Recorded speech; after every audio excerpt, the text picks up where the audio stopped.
Hello everyone, welcome back to our channel Judiciary by PW. This is me Arjita and आज के इस video में हम बात करेंगे आपके नए एंटी पेपर लीक बिल 2026 के बारे में।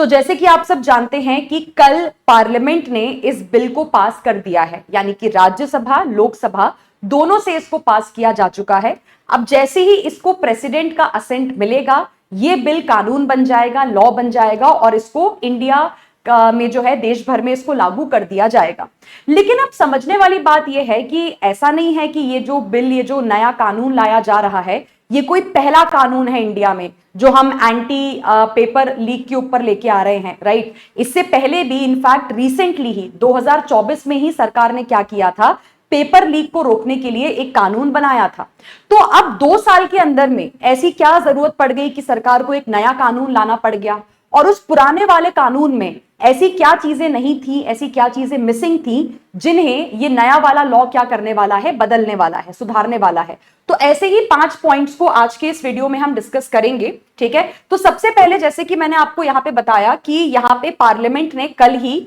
जो अभी पार्लियामेंट का मॉनसून सेशन चल रहा है, तो पार्लियामेंट ने ये जो आपका नया वाला बिल है एंटी पेपर लीक बिल 2026, इसको यहां पे पास कर दिया है। एंड जैसे कि मैंने आपको बताया कि ये कोई पहला लॉ नहीं होगा इंडिया का जो एंटी पेपर लीक के ऊपर बनाया जाएगा। इनफैक्ट 2 साल पहले ही 2024 में ही सरकार ने public examination prevention of unfair means act, ये वाला एक कानून बनाया था पेपर लीक्स को रोकने के लिए। लेकिन जैसे कि हम सब देख पा रहे थे कि 2024 के इस कानून के बाद भी जो है इंडिया में पेपर लीक के इंसिडेंट्स हो ही रहे थे। चाहे अगर हम बात करें जो रिसेंट में नीट 2026 का पेपर लीक हुआ है, तो मतलब यहां पे कहीं ना कहीं पुराने वाले लॉ में, 2024 वाले लॉ में कुछ दिक्कतें थी, कुछ शॉर्टकमिंग्स थे, जिनको सुधारने के लिए, जिनको इंप्रूव करने के लिए ये नया वाला लॉ लाया गया है। अब क्या बदलाव ये करेगा, उसमें जो पहला पॉइंट है, पहला बदलाव है कि इस नए वाले लॉ में जो पनिशमेंट है वो थोड़ी स्ट्रिक्ट कर दी गई है। देखिए होता क्या था कि अगर कोई इंडिविजुअल पर्सन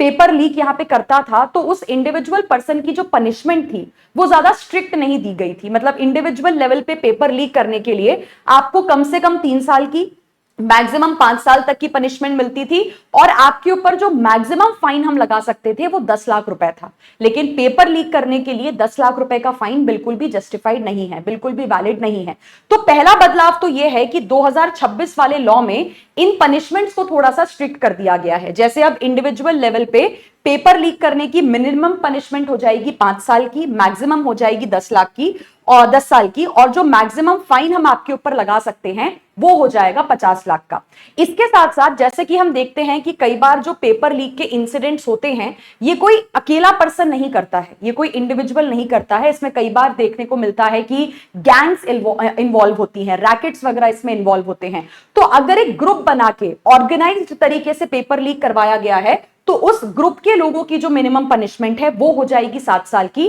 और उनके ऊपर जो फाइन लगाया जाएगा वो हो जाएगा 10 करोड़ का। तो ये हुआ पहला बदलाव, पहला चेंज। दूसरे चेंज की अगर हम यहां पे बात करते हैं, अब देखिए जैसे कि आप सब जानते हैं इंडिया में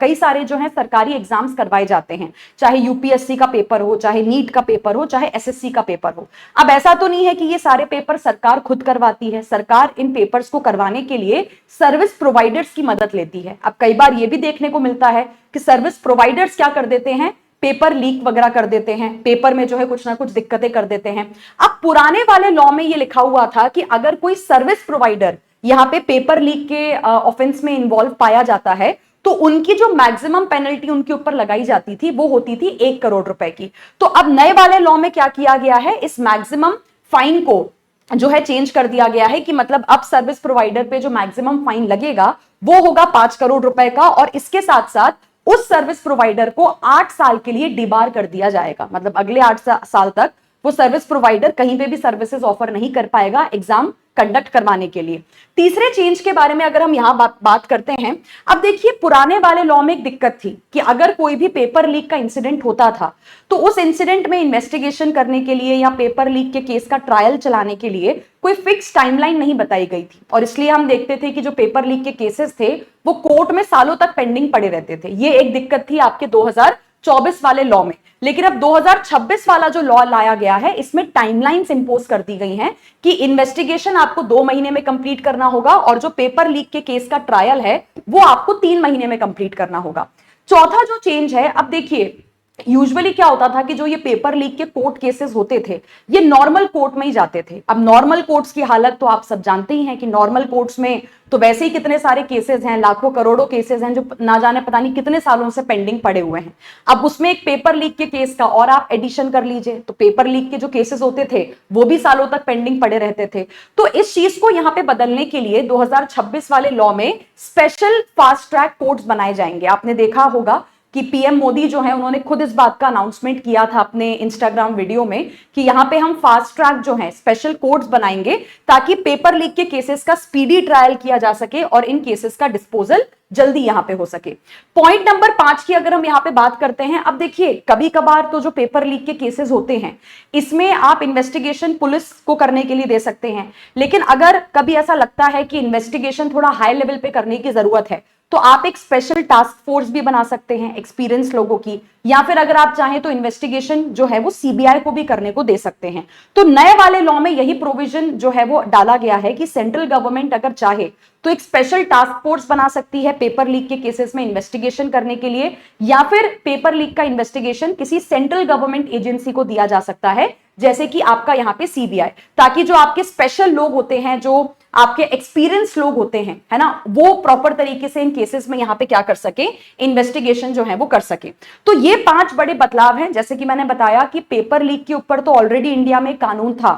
जिसे 2 साल पहले ही लाया गया है, लेकिन नए वाले कानून को लेके आने का पर्पस यही था कि पुराने वाले लॉ में कुछ दिक्कतें आ रही थी, कुछ शॉर्टकमिंग्स आ रही थी। तो ये 5 बड़े बदलाव हैं जो पुराने लॉ में और नए लॉ में आपको देखने को मिलेंगे। Before I and the session students, एक इंपॉर्टेंट अपडेट आप सभी लोगों के लिए। जैसे कि आप सब जानते हैं कि अभी इस समय जुडिशरी बाय पीडब्ल्यू के प्लेटफॉर्म पे निर्णय दिवस सेलिब्रेट किया जा रहा है, जिसमें हमने कई सारे स्टूडेंट्स को तो फ्री गुडीज, सरप्राइजेस और गिफ्ट्स वगैरह बांटे हैं, लेकिन जो बाकी स्टूडेंट्स जो हैं जिनको वो सरप्राइजेस, गुडीज और गिफ्ट्स वगैरह नहीं मिल पाए, उनकी डिमांड पे हमारे जितने कोर्सेज हैं उन सब पे आपको 80% तक का डिस्काउंट दिया जा रहा है। तो चाहे आप पब्लिक प्रोसिक्यूटर एग्जाम्स की तैयारी करें, चाहे आप जुडिशरी एग्जाम्स की तैयारी करें, ठीक है, चाहे आपका लीगल ड्राफ्टिंग हो, चाहे आपके बैंकिंग के एग्जाम्स हो गए, है ना, कई सारे कोर्सेज हैं, कई सारे पेपर हैं जिनकी तैयारी आपको जुडिशरी बाय पीडब्ल्यू करवाता है। तो अभी आपके पास बढ़िया मौका है अगर आप इनमें से किसी भी कोर्स को, किसी भी बैच को ज्वाइन करना चाहते हैं, क्योंकि मैक्सिमम डिस्काउंट आपको